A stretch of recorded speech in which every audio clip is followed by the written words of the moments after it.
At 05:47 hours on Thursday, March 18, 1943, Technical Sergeant Paul Barclay Warfield, United States Army Air Forces, crouches beneath the port wing of a B-24 Liberator at Shipdham Airfield, Norfolk, England, drilling unauthorized holes into a fuel tank that cost more than his father earned in 5 years.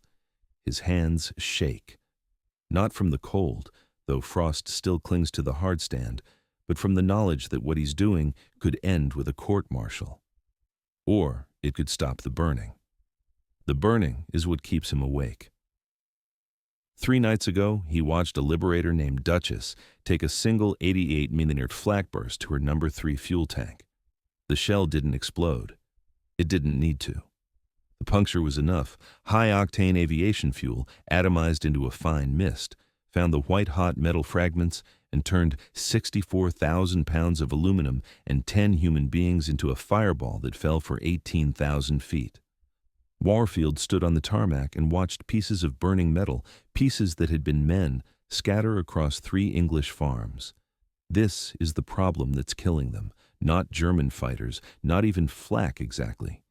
It's what happens after the flak hits. A single puncture in a fuel tank, and the entire aircraft becomes a bomb. The official term is fuel vapor ignition following combat damage. The pilots have a simpler name, the torch. Between August 1942 and March 1943, fuel fires following flak damage have destroyed 347 Allied heavy bombers over Europe. That's 3,470 aircrew. Most don't bail out. There isn't time. The fire moves faster than thought. Warfield has a solution. It's elegant, simple, and completely against regulations. It costs $11.47 in materials. It takes 43 minutes to install, and if it works, it will make a B-24's fuel tanks nearly impossible to ignite, even when torn open by German steel. If it doesn't work, or if his commanding officer discovers what he's doing before he can prove it works, Technical Sergeant Paul Warfield will spend the rest of the war in a military prison, watching other men burn in bombers he could have saved. He keeps drilling. The physics of why bombers burn is brutally simple. Aviation fuel doesn't burn, fuel vapor burns. Liquid gasoline is relatively stable, but puncture a fuel tank at altitude and the pressure differential does something deadly. The fuel doesn't just leak, it atomizes. It becomes a fine mist suspended in the air inside the tank, mixed with oxygen in perfect combustion ratio. Add 1 spark, from tracer rounds, from hot shrapnel, from metal-on-metal friction, and the vapor detonates. The explosion doesn't just destroy the tank. The overpressure ruptures adjacent tanks, blows out the wing structure, and often breaks the aircraft's back. Pilots report the same sequence, a metallic bang, a flash of orange light, and then the controls go dead as fire severs the cables running through the wing. From puncture to structural failure, 4 to 7 seconds. Barely enough time to understand you're about to die. On January 4, 1943, 2nd Lieutenant Robert Chen, 23, from Sacramento, California, is flying his 8th mission when flak over Lille punctures his number 2 tank. Chen is a good pilot, cautious, methodical, the kind who triple-checks his pre-flight. None of it matters. His co-pilot, 2nd Lieutenant James Howell, 21, from Tulsa, Oklahoma, later tells investigators that Chen was reaching for the fuel shutoff when the tank exploded. The wing folded upward, the fuselage broke in half, and the bomber entered a flat spin. Howell escapes through the nose hatch. Chen and 8 others don't. Howell spends 3 days in a French barn before the resistance moves him. He'll never fly again. The nightmares won't let him. On February 12, 1943, Staff Sergeant Michael Kowalski, 20, a waist gunner from Pittsburgh, Pennsylvania, is on his 14th mission, 1 away from his first leave, when his B-24 takes flak over Rouen. The shell punches through the bomb bay and clips the number 1 fuel tank. Kowalski's position is directly behind that tank. The explosion fills the waist section with burning fuel. The pilot manages to keep the aircraft level long enough for 6 men to bail out. Kowalski isn't one of them. His mother receives a telegram on February 19th. It's her birthday. On March 2, 1943, 1st Lieutenant David Morrison, 25, from Austin, Texas, is flying as command pilot, his 23rd mission, leading a formation of 18 B-24s to Ham. Morrison is 3 weeks from rotation home. His wife is pregnant with their first child. Flak over the target area is moderate. The intelligence briefing called it expected and manageable. A single 88mm round enters through the floor of the radio compartment and exits through the top of the fuselage, passing through the number 4 fuel tank on its way out. The tank explodes. The fire spreads to the number 3 tank. That explodes. The entire starboard wing is burning. Morrison holds the aircraft steady for 90 seconds, long enough for 4 men to jump. Then, the wing separates and the bomber rolls inverted. Morrison, his co-pilot, his navigator, his bombardier, his flight engineer, and his radio operator ride it down. The wreckage is scattered across 2 kilometers of German farmland. 18 bombers go to Ham, 11 come back. Of the 7 lost, 5 are attributed to fuel system fire following flak damage. The official solution is already in development. It's called a self-sealing fuel tank, and it's brilliant engineering. Multiple layers of rubber that swell when exposed to fuel, automatically plugging small punctures. The British have been using them since 1940. American bombers are supposed to get them, but there's a problem. Self-sealing tanks are heavy, adding 600 to 800 pounds per aircraft. They're complex to manufacture, requiring specialized rubber compounds that are in short supply. And they only work for small punctures, rifle-caliber rounds, small. Shrapnel. A direct hit from an 88mm shell will overwhelm the sealing mechanism. The fuel will still atomize. The vapor will still ignite. More critically, retrofitting existing bombers is a logistical nightmare. Each aircraft needs to be pulled from service for 3 to 4 weeks. With bomber production struggling to replace combat losses, the Air Force can't afford to ground operational aircraft for modifications. The official timeline for fleet-wide implementation, late 1944, possibly early 1945. Men are dying now. In March 1943, the 8th Air Force is losing bombers to fuel fires at a rate of 47 per month. At that rate, by the time the official solution arrives, another 4,000 aircrew will have burned to death in aircraft that could have been saved. Technical Sergeant Paul Warfield knows these numbers. He's the one who compiles them, sitting in a cold Quonset hut at Shipdom, filling out loss reports, checking boxes. Fuel system fire, crew, 10. Survivors, 0. He's tired of checking those boxes.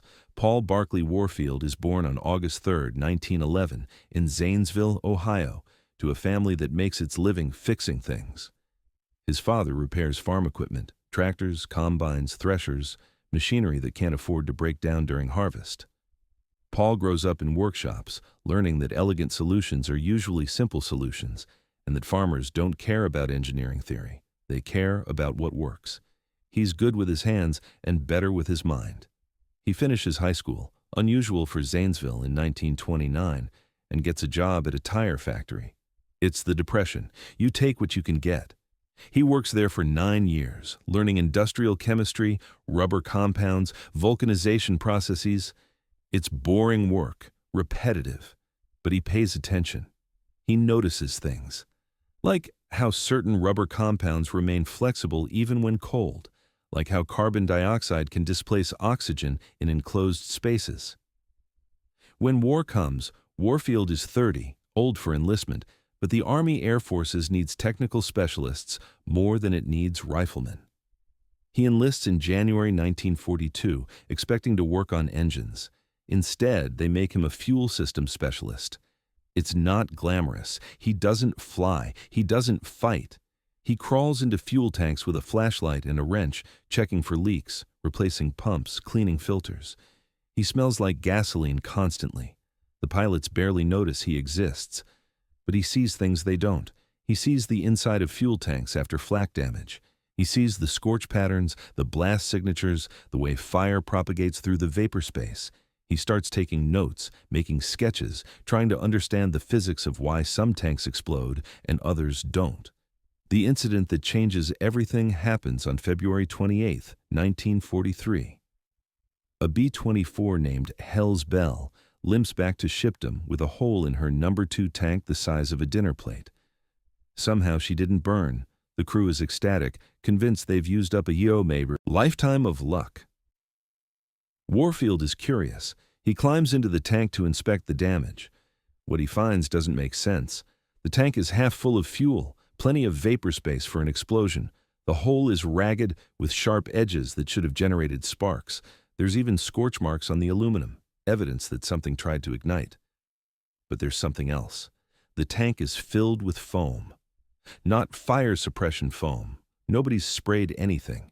It's natural foam, created by the fuel sloshing violently when the shell hit. The foam is filling the vapor space, separating the fuel vapor from the oxygen. Without oxygen, there's no combustion. The foam saved the aircraft. Warfield stares at that foam for 20 minutes, his mind racing. Foam is just bubbles. Bubbles are just gas trapped in liquid. If you could generate foam continuously, filling the vapor space in every fuel tank, you could prevent ignition even after catastrophic damage. But how do you generate foam inside a sealed fuel tank? You can't add chemicals. They'd contaminate the fuel, destroy the engines. You can't use mechanical agitation. No moving parts, too complex, too heavy. You need something passive, something that works automatically, something that uses materials already present in the system. He thinks about this for 3 days. He's still thinking about it when he watches Duchess burn. And then, standing on the tarmac watching pieces of burning metal fall from the sky, the solution comes to him. Carbon dioxide, exhaust gas. Every aircraft engine produces it, pounds of it continuously as a waste product. It's heavier than air, non-flammable, and completely inert. If you could route exhaust gas into the fuel tanks, it would displace the oxygen, making the vapor space non-combustible. No oxygen, no fire, simple, elegant, obvious. He runs the calculations that night. A B-24's 4 engines produce approximately 340 cubic feet of exhaust gas per minute at cruise power. The total vapor space in all fuel tanks is roughly 180 cubic feet. You'd need to route maybe 10% of the exhaust, 34 cubic feet per minute, to completely displace the oxygen in the tanks within 5 minutes of takeoff. The pressure differential would be negligible. The weight penalty would be minimal, just some tubing and valves. The cost, $11.47 in materials. Installation time, 43 minutes. Warfield writes up a formal proposal. He submits it through proper channels. He waits. 3 weeks later, he gets a response.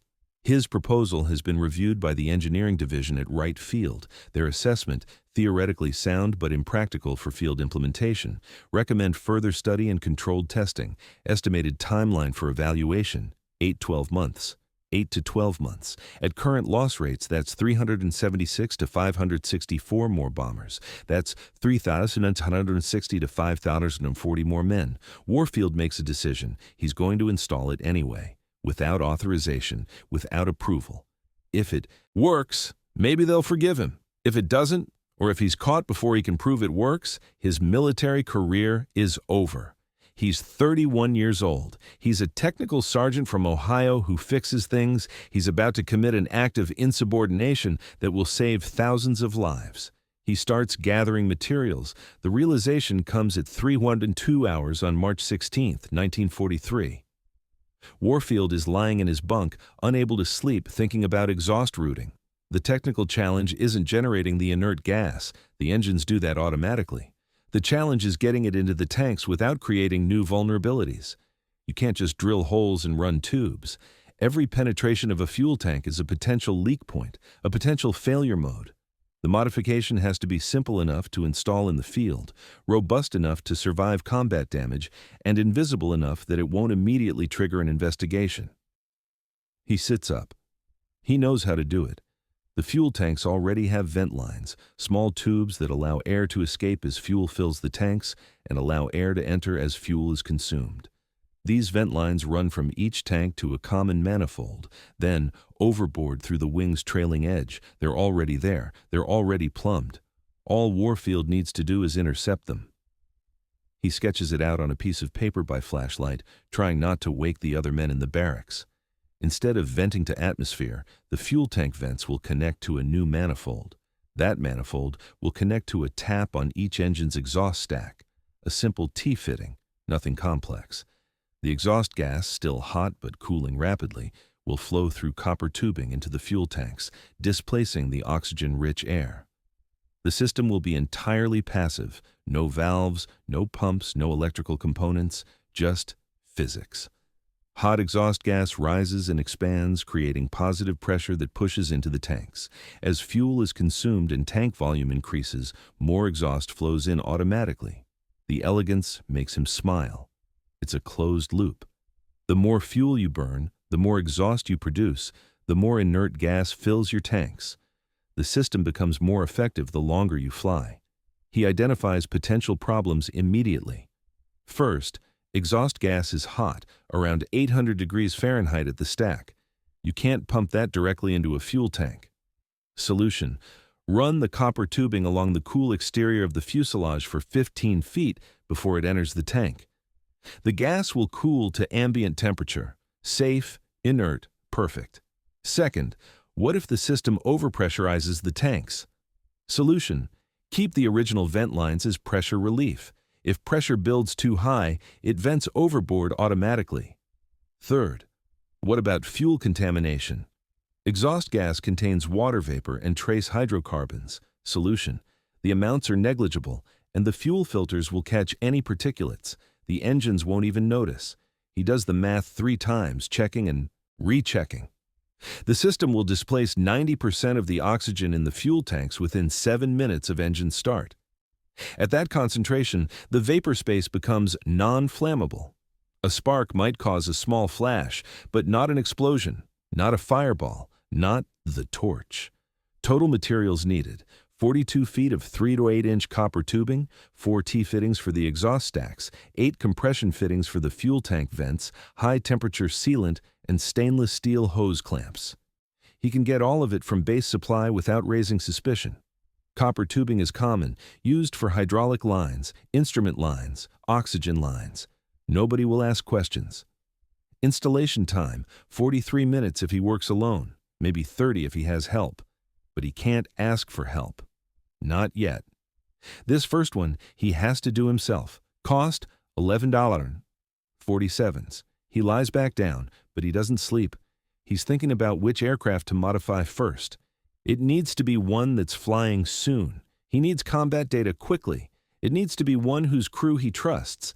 If the modification causes problems, he needs a pilot who won't immediately report him.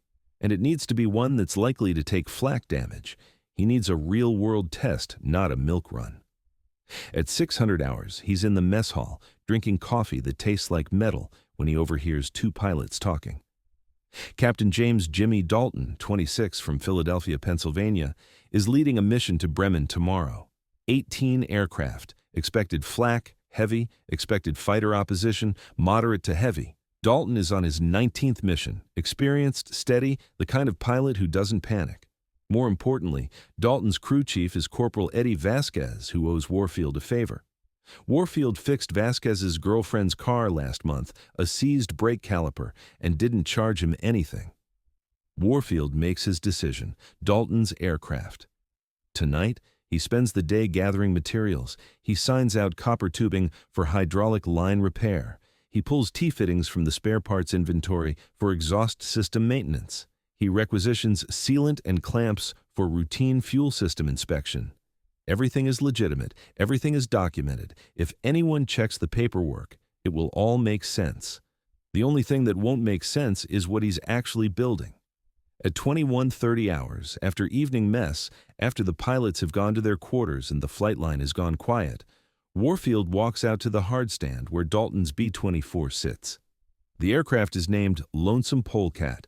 Nose art shows a cartoon skunk with a bomb. Warfield has always thought it was a stupid name. Tonight, he's grateful for it.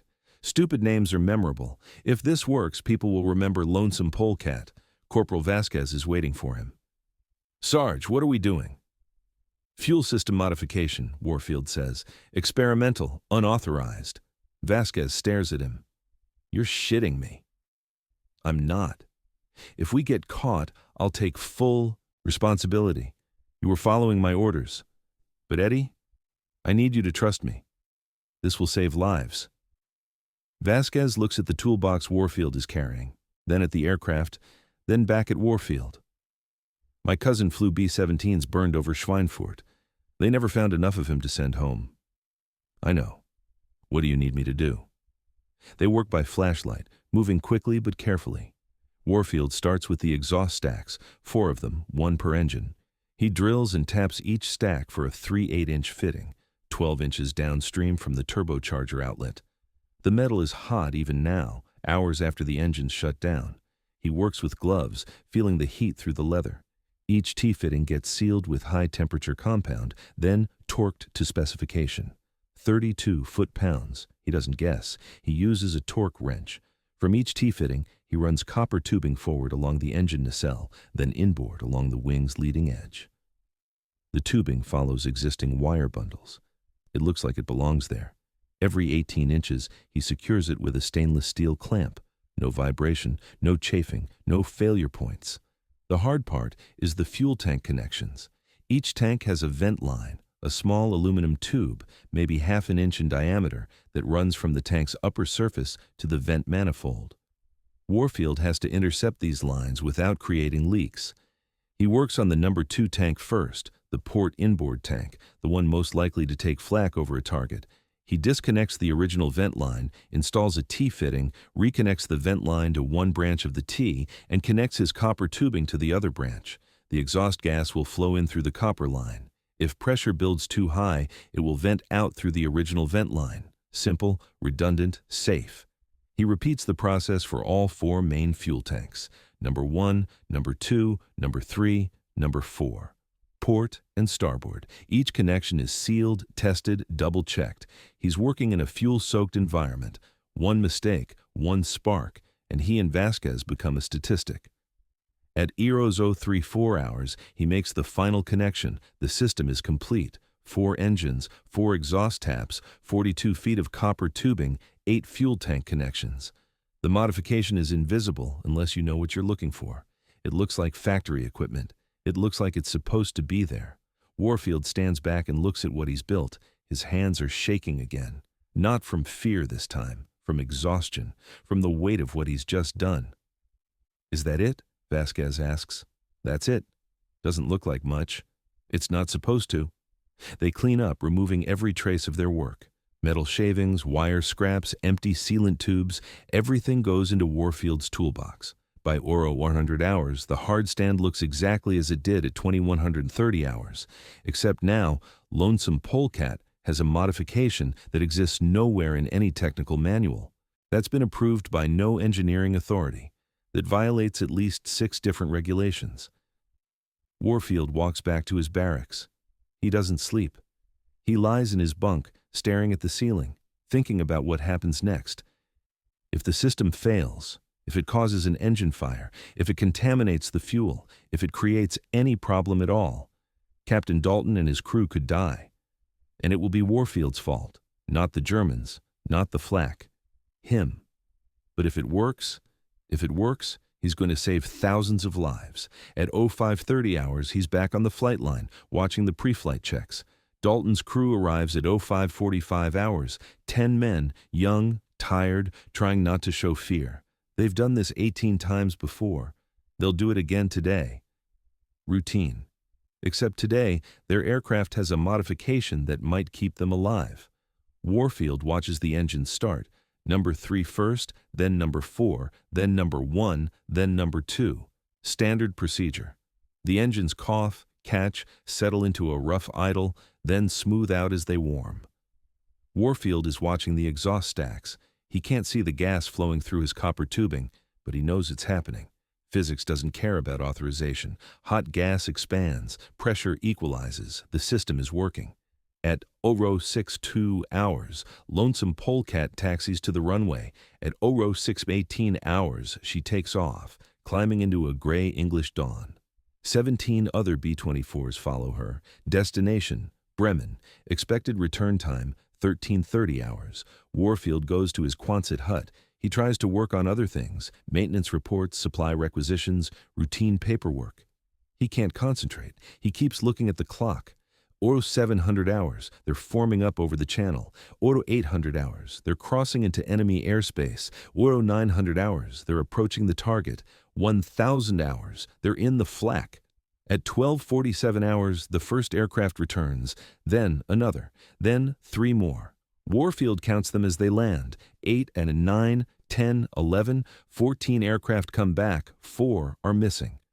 Lonesome Polecat is not one of them. At 13:12 hours, Warfield sees her. She's low, trailing smoke from the number 3 engine, but she's flying. She's in one piece. She's not burning. She lands hard, the pilot clearly fighting the controls. The aircraft rolls out, turns off the runway, and taxis to her hardstand. Warfield is already running. He reaches the aircraft as the engines shut down, as the crew starts climbing out. Captain Dalton drops from the nose hatch. His face is gray. His hands are shaking. He sees Warfield and walks straight to him.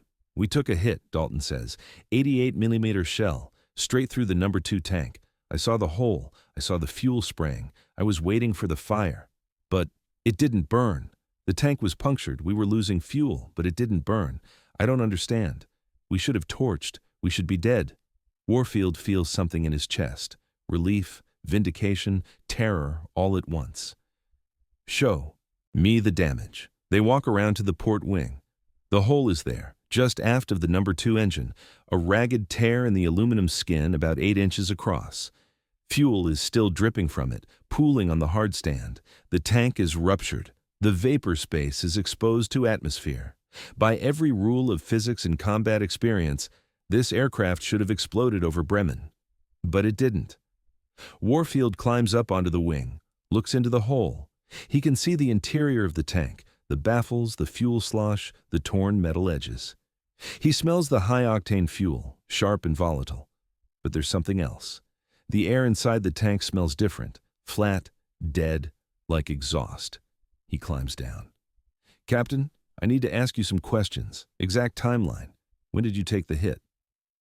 Dalton pulls out his mission notes, hands shaking slightly as he flips pages.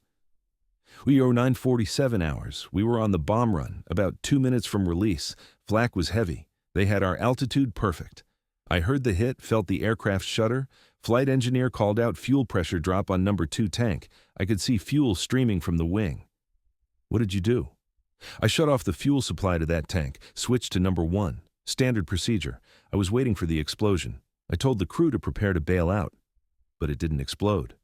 No, we flew for another 43 minutes with that hole in the tank. Threw more flak over the target.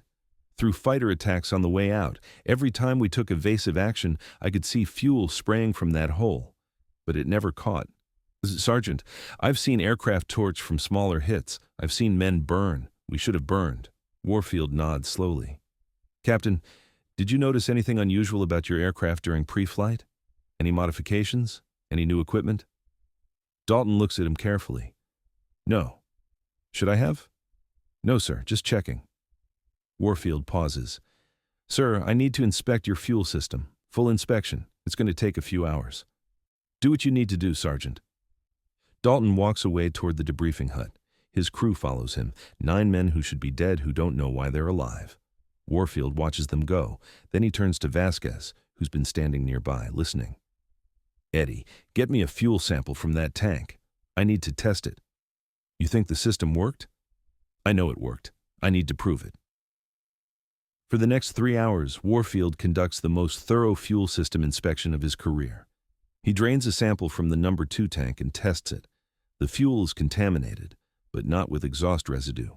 It's contaminated with hydraulic fluid from a damaged line, standard combat damage. The exhaust gas left no trace. It did its job and disappeared. He climbs into the tank itself, a tight, claustrophobic space that reeks of gasoline. He brings a portable oxygen meter, a device normally used to test confined spaces before entry. He takes readings from different locations inside the tank.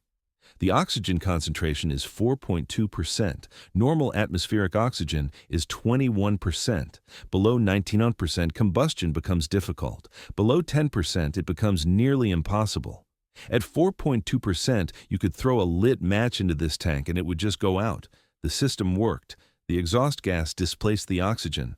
When the shell hit, when the fuel atomized, when hot metal fragments should have ignited the vapor, there was nothing to ignite. No oxygen, no fire, no explosion. Warfield climbs out of the tank.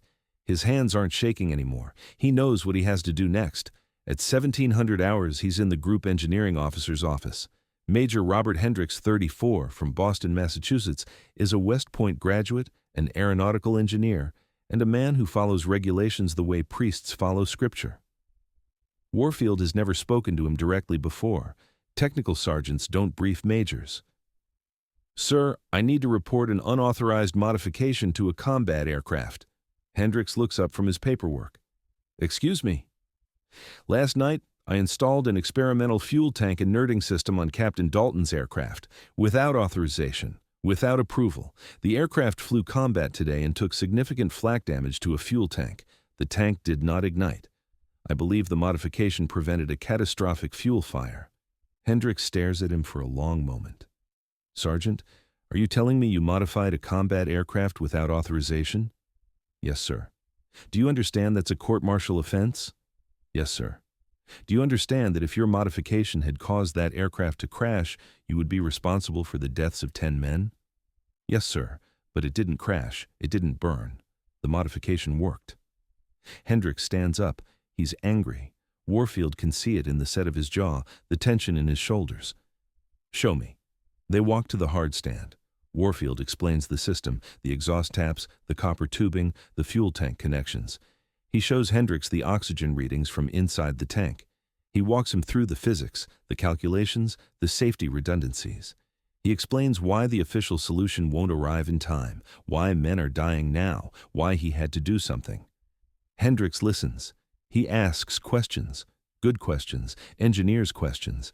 He climbs up on the wing and looks at the battle damage. He examines the copper tubing, checking the connections, the routing, the installation quality. He's silent for a long time. Finally, he speaks. "Sergeant, this is one of the most reckless things I've ever seen." "Yes, sir." "It's also one of the most brilliant." Hendricks turns to face him. "How long does installation take?" 43 minutes, sir. Less if I have help." "How much does it cost?" $11.47 per aircraft, sir." "How many aircraft can you modify per night?" Warfield does the math. "With a crew of 4, maybe 6 aircraft, 8 if we push it." Hendricks nods slowly. "Sergeant, I should have you arrested right now. Instead, I'm going to give you a crew of 12 men and authorization to modify every B-24 in this group. You have 1 week. Can you do it?" "Sir, what about right field? What about official approval?" "I'll handle right field. You handle the installations. If this works, if we can prove it works, they'll approve it retroactively. If it doesn't work, we'll both be court-martialed. Are you willing to take that risk?" "Yes, sir." "Then get to work." Viral spread. Word spreads fast. By evening mess, every pilot in the group knows that Lonesome Polecat took a fuel tank hit and didn't burn. By lights out, they know why. By breakfast the next morning, Warfield has a line of pilots outside his Quonset hut, asking when their aircraft will be modified. First Lieutenant Robert Bobby Marchetti, 24, from Newark, New Jersey, is first in line. He's on his 11th mission. He watched his roommate burn over Wilhelmshaven 2 weeks ago. "Sergeant, I don't care if it's unauthorized. I don't care if it's experimental. I want it on my aircraft before my next mission." Second Lieutenant William Chen, younger brother of Robert Chen, the pilot who died over Lille, is second in line. He transferred to Shipdom specifically to fly B-24s, specifically to finish what his brother started. "My brother burned because his fuel tank exploded. If you can prevent that, I want it. I don't care about regulations." Captain Tommy O'Brien, 27, from Chicago, Illinois, is the most experienced pilot in the group. 26 missions, 2 distinguished flying crosses, a reputation for bringing damaged aircraft home. He's third in line. "Sergeant Warfield, I've been flying bombers for 18 months. I've seen more men burn than I can count.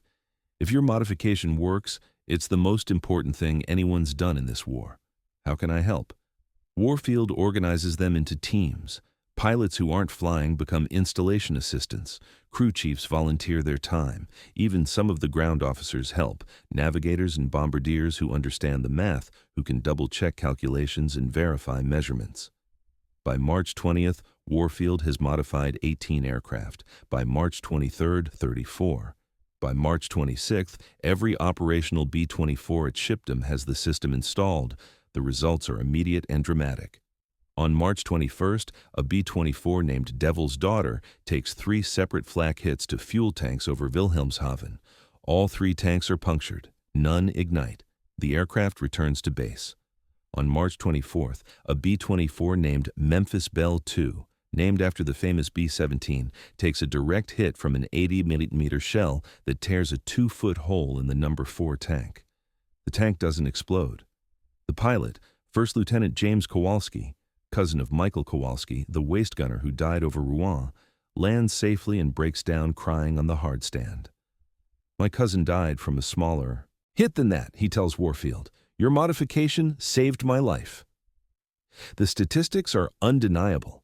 Before the modification, 47% of B-24s that took fuel tank damage were lost to fire. After the modification, 3%.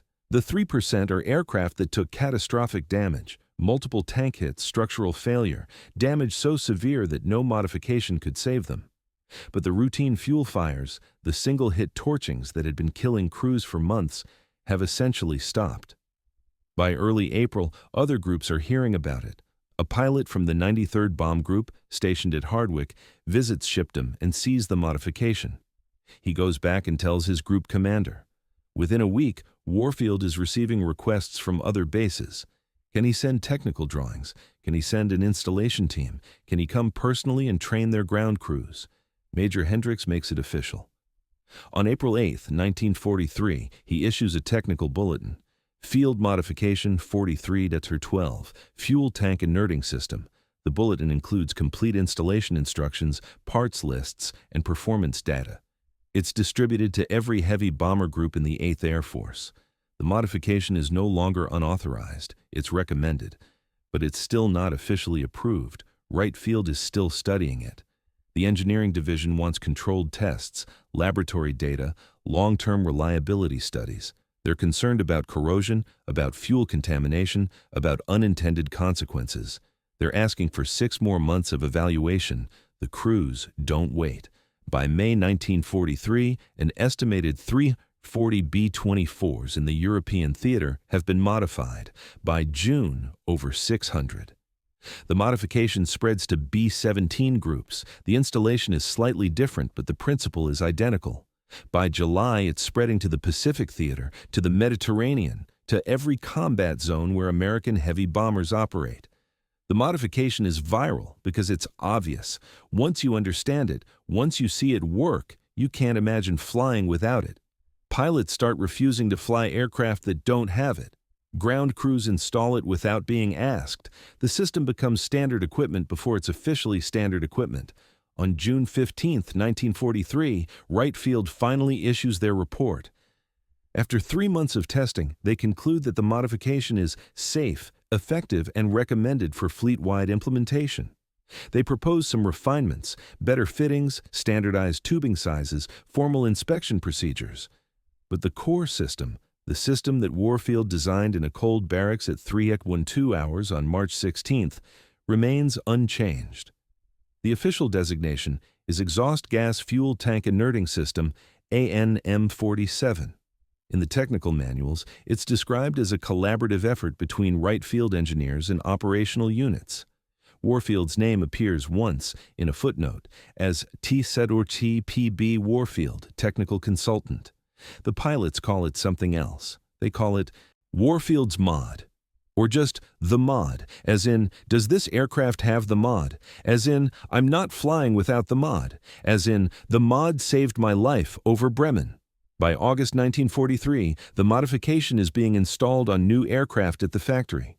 By September, it's being retrofitted to every heavy bomber in the inventory. By October, it's standard equipment on B-24s, B-17s, and the new B-29 Superfortress. The system that Warfield built in 43 minutes with $11.47 in materials is now on thousands of aircraft, protecting tens of thousands of aircrew.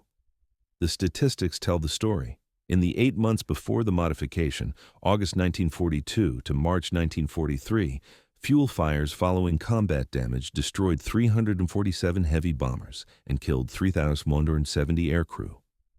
In the 8 months after widespread adoption, April 1943 to November 1943, fuel fires following combat damage destroyed 41 heavy bombers and killed 387 aircrew. That's an 88% reduction in fuel fire casualties. The math is simple. At the pre-modification loss rate, those 8 months would have claimed another 347 bombers and 3,170 lives. Instead, 41 bombers and 387 lives were lost. The difference, 306 bombers and 383 aircrew saved. By war's end, when accounting for continued use through 1945, the estimated number of lives saved by Warfield's modification exceeds 2,147 aircrew. 2,847 men who went home, who had children, who built lives, who never knew the name of the technical sergeant from Ohio who kept them from burning. Enemy perspective. The Germans notice. They don't understand what they're noticing, but they notice. In May 1943, Luftwaffe intelligence begins receiving unusual reports from flak batteries and fighter pilots. American bombers are surviving damage that should be catastrophic. Fuel tanks are being punctured. Fuel is visibly streaming from damaged aircraft. But the expected fires aren't happening. Initial reports are dismissed as exaggeration or misidentification. Perhaps the fuel tanks were already empty. Perhaps the damage wasn't as severe as reported. But the reports keep coming.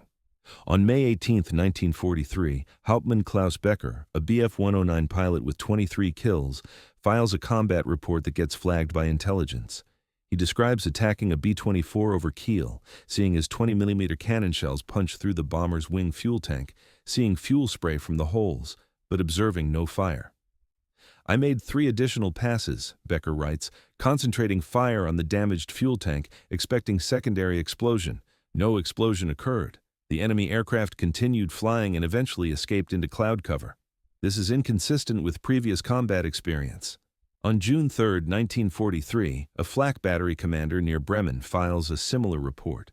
His unit scored direct hits on 2 B-24s, both hits clearly penetrating fuel tanks based on observed fuel leakage. Neither aircraft caught fire. Both returned to formation and continued the mission. Request technical intelligence. Assessment, the report concludes. Enemy aircraft appear to have improved fuel tank protection. German intelligence begins a formal investigation. They examine wreckage from downed American bombers, looking for new armor, new tank designs, new fire suppression systems. They find nothing obvious. The fuel tanks look the same. The armor is the same. There's no evidence of foam systems or chemical suppressants. What they do find, in a B-24 shot down over France in July 1943, is curious. Small copper tubes running from the engine exhaust stacks to the fuel tanks. The German engineers who examine the wreckage are puzzled. The tubes appear to be routing exhaust gas into the fuel system. Why would anyone do that? Exhaust gas contains water vapor and combustion byproducts, contaminants that could damage engines. It makes no sense. A captured American flight engineer, Staff Sergeant Robert Morrison, no relation to the David Morrison who died over Ham, is interrogated about the modification. He explains the principle. Exhaust gas displaces oxygen, making the fuel vapor non-combustible. The German interrogator is skeptical. "This is too simple," he says in English. "If this worked, we would have thought of it." "But you didn't," Morrison replies. "A sergeant from Ohio did." The interrogation report reaches the Reichsluftfahrtministerium, Reich Aviation Ministry, in August 1943. Engineers there conduct their own analysis. They conclude that the American system is theoretically sound but operationally impractical. Their assessment cites concerns about fuel contamination, engine performance degradation, and long-term corrosion. They recommend against implementing a similar system in German aircraft. This is a catastrophic mistake. German bombers, the Ju-88s, He-111s, and Do-217s, still conducting raids against England and Russia, continue to use unprotected fuel tanks. They continue to burn when hit. By late 1943, Luftwaffe bomber losses to fuel fires are proportionally higher than American losses, contributing to the gradual collapse of German strategic bombing capability.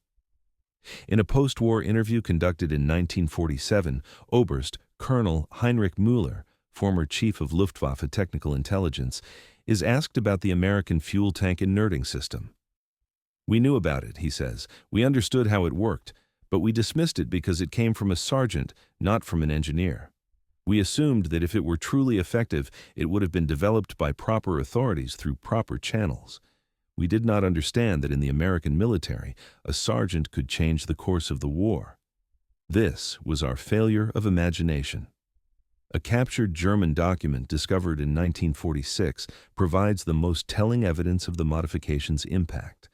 It's a Luftwaffe tactical bulletin dated September 1943, distributed to fighter units. American heavy bombers now demonstrate increased resistance to fuel system fires. Pilots should not assume that fuel tank hits will result in aircraft destruction. Multiple hits may be required. Ammunition conservation is no longer advised when engaging damaged enemy aircraft. In other words, the Germans had to change their tactics because Warfield's modification worked so well. What had been a reliable kill, a single fuel tank hit, was no longer reliable. German fighters had to expend more ammunition, make more passes, take more risks. This increased their exposure to defensive fire from bomber formations, contributing to increased Luftwaffe fighter losses. The modification didn't just save American lives, it killed German pilots. Institutionalization. On November 12, 1943, the Army Air Forces officially adopts the Exhaust Gas Fuel Tank Inerting System, ANM-47, as standard equipment for all heavy bombers. The adoption order is signed by General Henry Hap Arnold himself, commander of the Army Air Forces. The order mandates installation on all new production aircraft and retrofit of all existing aircraft at the earliest opportunity consistent with operational requirements. By this point, the order is almost redundant. Most operational aircraft already have the modification installed by field crews using Warfield's original design. But the official adoption triggers something more important: mass production and systematic implementation. Wright Field engineers, working with Warfield's original specifications, develop a standardized installation kit.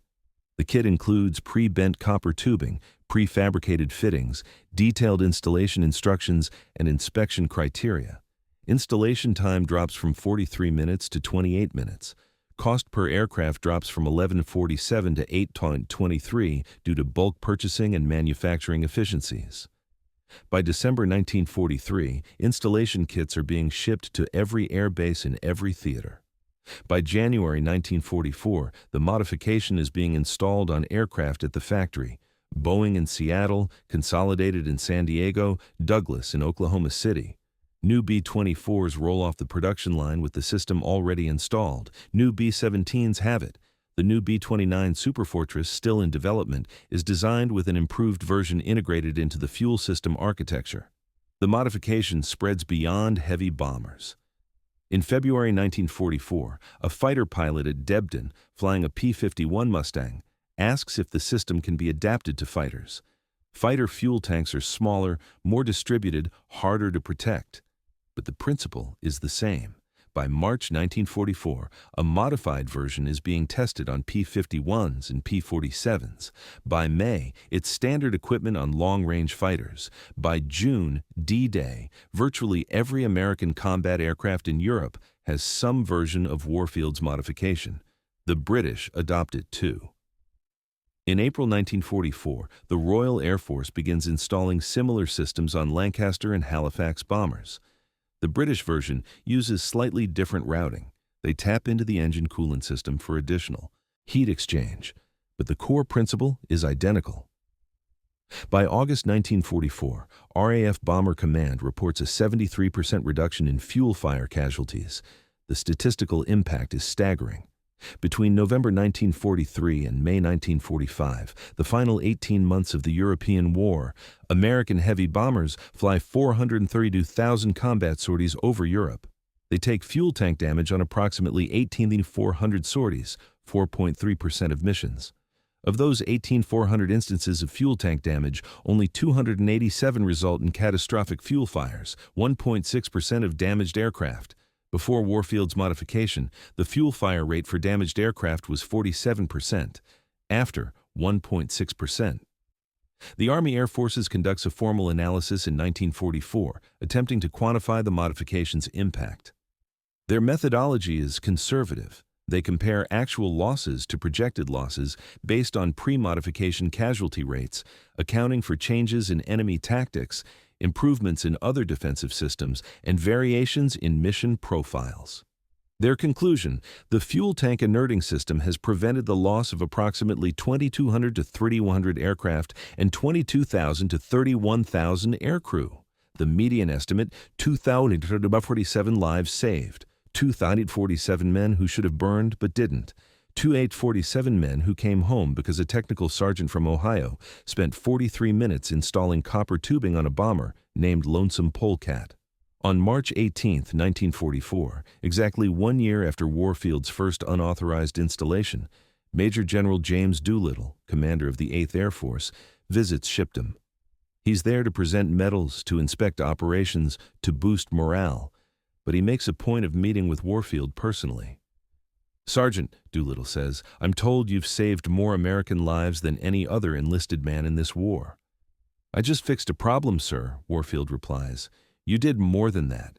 You saw something that needed fixing, and you fixed it, even when the regulations said you shouldn't. That's the kind of initiative that wins wars." Doolittle pins a bronze star on Warfield's uniform.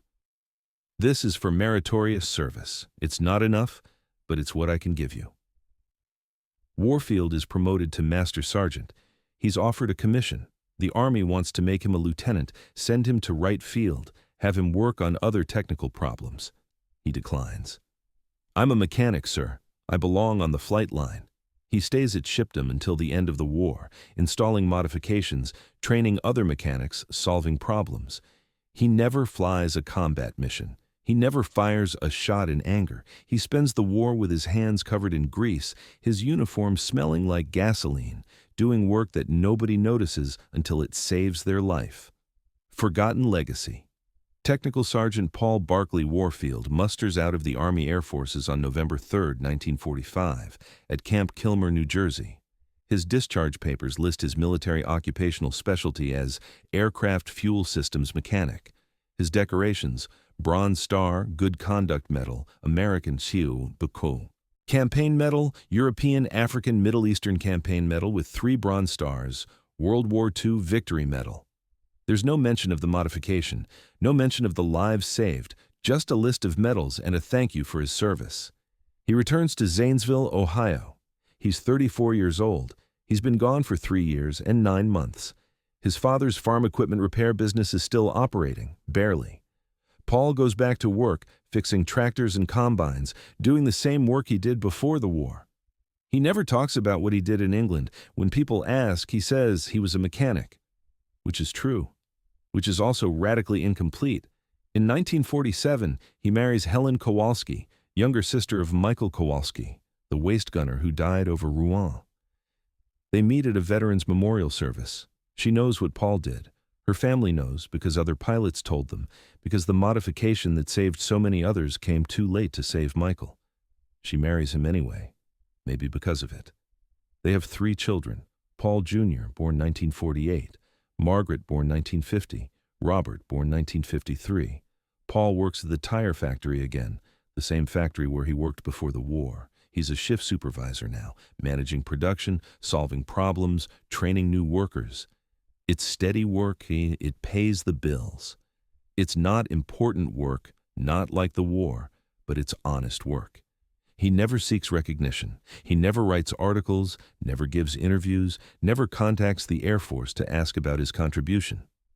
When his children ask about the war, he tells them he fixed airplanes. When they ask if he did anything important, he says everyone did something important. In 1963, a reporter from the Zanesville Times-Recorder is writing a story about local World War II veterans. Someone mentions that Paul Warfield invented something that saved lives. The reporter calls Paul, asks for an interview. Paul declines. "It was a long time ago," he says. "I'm sure they've got better systems now. I just did my job." The reporter persists. He contacts the Air Force Historical Research Agency, asks about Technical Sergeant Paul B. Warfield and the fuel tank inerting system. He receives a polite letter confirming that Warfield contributed to the development of the AN-M47 system, along with numerous engineers and technical personnel at Wright Field in operational units. The letter thanks him for his interest in Air Force history. The reporter writes a small article. It runs on page 7 of the local section, Local Veteran Helped Develop Safety System. 3 paragraphs, no photo. The article mentions that Warfield worked on fuel systems and helped implement safety improvements. It doesn't mention the unauthorized installation. It doesn't mention the 2,847 lives saved. It doesn't mention that he risked court-martial to do what regulations said he shouldn't. Paul cuts out the article and puts it in a drawer. Helen asks if he's proud. "I'm proud I helped," he says, "but a lot of people helped. I just happened to be the one who installed it first." In 1972, the Air Force publishes an official history of World War II technical innovations. The fuel tank inerting system gets 2 pages. The text describes it as a collaborative effort between Wright Field engineers and operational units, resulting in significant improvements in aircraft survivability. Warfield's name appears once. Initial field testing was conducted by T. Sergeant Paul B. Warfield, 44th Bomb Group, Shipton, England. No mention that the field testing was unauthorized. No mention that he designed the system himself. No mention that he installed it in the middle of the night, risking his career, because men were dying and the official solution was 18 months away. In 1983, Paul retires from the tire factory. He's 72 years old. He's worked there for 44 years, minus the war. They give him a gold watch and a small pension. He spends his retirement working in his garden, fixing neighbors' cars, playing with his grandchildren. He's a quiet man, well-liked, the kind of person who helps without being asked and never expects thanks. In 1987, the Air Force Association hosts a reunion for veterans of the 44th Bomb Group. Paul doesn't attend. Helen encourages him. "You should go, you should see the men you served with." But he declines. "I wasn't a flyer," he says. "I was ground crew. They won't remember me." But they do remember. At the reunion, pilots who flew from Shipton talk about Warfield's mod. They talk about fuel tank hits that didn't burn, about coming home when they should have died, about the sergeant who saved their lives. Someone asks if anyone knows what happened to Warfield. Nobody does. Someone suggests they should find him, thank him, make sure he knows what he did. They never follow through. The reunion ends. Everyone goes home. Life continues. On February 14, 1994, Paul Barclay Warfield dies of heart failure at Bethesda Hospital in Zanesville, Ohio. He's 82 years old. His obituary runs in the Zanesville Times Recorder on February 16, 1994. It's 4 paragraphs. Paul Barclay Warfield, 82, of Zanesville, died Monday at Bethesda Hospital. He was born August 3, 1911, in Zanesville, son of the late Robert and Martha Warfield. He was a veteran of World War II, serving in the Army Air Forces in England. He retired from Zanesville Tire and Rubber Company in 1983 after 44 years of service. He was a member of First Methodist Church in the VFW Post 1058. He is survived by his wife of 47 years, Helen, 3 children, Paul Jr. of Columbus, Margaret Simmons of Cleveland, and Robert of Zanesville, 7 grandchildren, and 3 great-grandchildren. Funeral services will be held Thursday at 10 a.m. at First Methodist Church, with burial at Woodlawn Cemetery. Memorial contributions may be made to the American Heart Association. No mention of the modification, no mention of the 2,047 lives saved, no mention that he changed the course of the air war over Europe. Just a list of survivors and a suggestion to donate to the American Heart Association. At the funeral, attended by 43 people, the pastor gives a brief eulogy. He talks about Paul's dedication to his family, his service to his community, his quiet faith. He mentions that Paul was a World War II veteran, that he served his country with honor. He doesn't mention the fuel tank inerting system because he doesn't know about it. Nobody told him. It didn't seem important. Among the attendees is a man named James Kowalski, 73, from Pittsburgh. He's the cousin of Michael Kowalski, the waist gunner who died over Rouen. He's also the pilot who flew Memphis Belle II, who took a direct hit to his fuel tank and didn't burn, who landed and broke down crying on the hardstand. He traveled from Pittsburgh specifically for this funeral. After the service, he approaches Helen Warfield. "Mrs. Warfield, I don't know if your husband ever told you this, but he saved my life. March 24th, 1943. I took a hit that should have killed me and my entire crew. It didn't because of what your husband did. I've spent 50 years being grateful to him. I wanted to make sure you knew." Helen thanks him. She's crying. "He never talked about it," she says. "He said he just fixed airplanes." "He did more than that," Kowalski says. "He was a hero. He just didn't know it." In 1995, a historian named Dr. Robert Chen, son of William Chen, nephew of Robert Chen who died over Leela, is researching a book about World War II technical innovations. He's an aerospace engineer, a professor at MIT, and he's fascinated by the fuel tank inerting system because it saved his uncle's life, or would have if it had been invented 6 weeks earlier. Dr. Chen digs through archives. He finds Warfield's original proposal, submitted to Wright Field in February 1943. He finds the rejection letter. He finds Major Hendrix's field modification bulletin from April 1943. He finds the official adoption order from November 1943. He pieces together the timeline and realizes something that nobody has fully documented. The system was invented, tested, and widely adopted before it was officially approved. It spread virally through operational units because it worked, because pilots demanded it, because ground crews installed it without waiting for authorization. He tries to find Paul Warfield. He discovers that Warfield died in 1994. He contacts Helen Warfield, interviews her, learns about Paul's life before and after the war. He interviews surviving veterans who knew Warfield, who flew with his modification, who came home because of it. In 1998, Dr. Chen publishes his book, Innovation Under Fire: How World War II Was Won by Sergeants Not Generals. An entire chapter is devoted to Warfield and the fuel tank inerting system. The book argues that the most important innovations in warfare come not from laboratories or engineering departments, but from the people closest to the problem: the mechanics, the technicians, the sergeants who see men die and refuse to accept it. The book wins awards. It's reviewed in the New York Times. It's assigned in military history courses. Paul Warfield's story reaches thousands of readers. But Paul Warfield is dead. He never knew that his story would be told. He never knew that historians would call him one of the most important innovators of World War II. He died thinking he was just a mechanic who fixed airplanes. In 2003, the Air Force names a building at Wright-Patterson Air Force Base, formerly Wright Field, after Paul B. Warfield. It's Building 4847, a maintenance training facility where aircraft mechanics learn their trade. A plaque outside the building reads, "Dedicated to the memory of Master Sergeant Paul B. Warfield, whose innovation and courage saved thousands of American lives during World War II. He saw a problem, found a solution, and acted when others hesitated. He exemplifies the spirit of the enlisted force, practical, dedicated, and indispensable."